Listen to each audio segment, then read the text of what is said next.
মেয়েদের মাসিক কেন হয় এই বিষয়টা জানার আগ্রহ থাকে অনেক মেয়েরই। মেয়েদের পাশাপাশি অনেক ছেলেরাও এটা ভেবে থাকে যে মাসিক শুধুমাত্র কেন মেয়েদের হয়, তাদের কেন হয় না। মেয়েদের মাসিক সম্পর্কে ধারণা রাখা উচিত ছেলে এবং মেয়ে উভয়েরই। একটা মেয়ের যখন মাসিক শুরু হয় তার দ্বারা বোঝা যায় সে মেয়ে থেকে এখন একটা পূর্ণ নারীতে রূপান্তরিত হয়েছে। মাসিকের মাধ্যমে এটা বোঝা যায় যে এই মেয়েটি সন্তান জন্মদানে সমস্ত সক্ষমতা এখন অর্জন করেছে।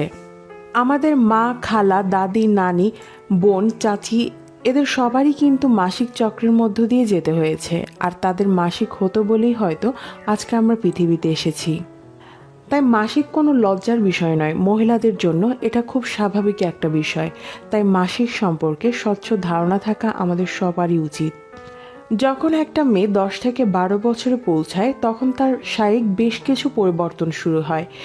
এই সময় তার মাসিক শুরু হয়, বুক বড় হয়, বগলে এবং প্রস্রাবের রাস্তার আশেপাশে লোম গজায়, কোমর সরু হয়ে যায়, নিতম্ব ভারী হয় এবং জরায়ু এবং ডিম্বাশয় বড় হয়। এই পরিবর্তনগুলোই হচ্ছে একটা মেয়ের মেয়ে থেকে নারীতে রূপান্তরিত হওয়ার একটা বড় লক্ষণ।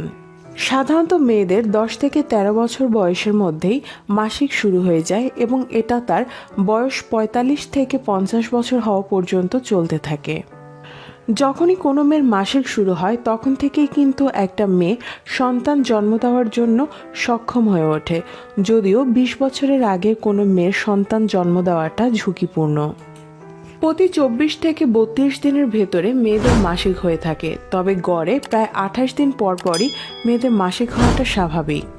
সর্বনিম্ন 24 থেকে সর্বোচ্চ 32 দিনের মধ্যেই মহিলাদের মাসিক চক্রটি ঘটে থাকে, তবে অধিকাংশ মহিলাদেরই মাসিক চক্রটি সম্পন্ন হয় 28 দিনের ভিতরেই। আর একবার মাসিক অবস্থায় মহিলাদের সর্বনিম্ন 3 দিন থেকে সর্বোচ্চ 7 দিন পর্যন্ত ব্লিডিং হয়।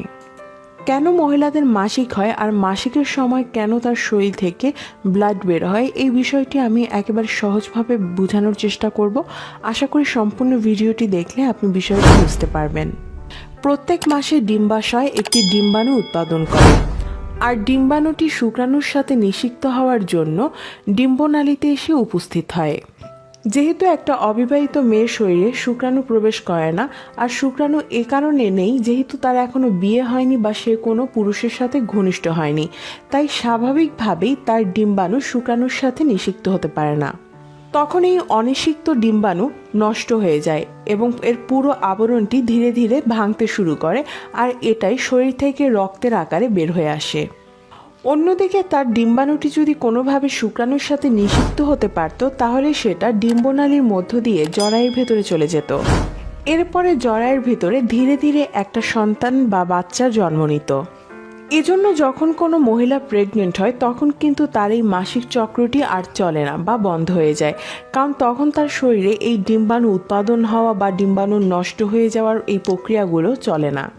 সহজ কথায় বলতে গেলে প্রত্যেক মাসেই কিন্তু একজন মহিলার শরীরে উৎপাদিত ডিম্বাণুগুলো শুক্রাণুর সাথে নিষিক্ত হতে চায়, কিন্তু যখন শুক্রাণুর সাথে নিষিক্ত হতে পারে না তখন এই উৎপাদিত ডিম্বাণুগুলো ধীরে ধীরে ভাঙতে শুরু করে এবং এই ভেঙে যাওয়া আবরণগুলোই কিন্তু মহিলাদের শরীর থেকে রক্তের আকারে বের হয়ে আসে।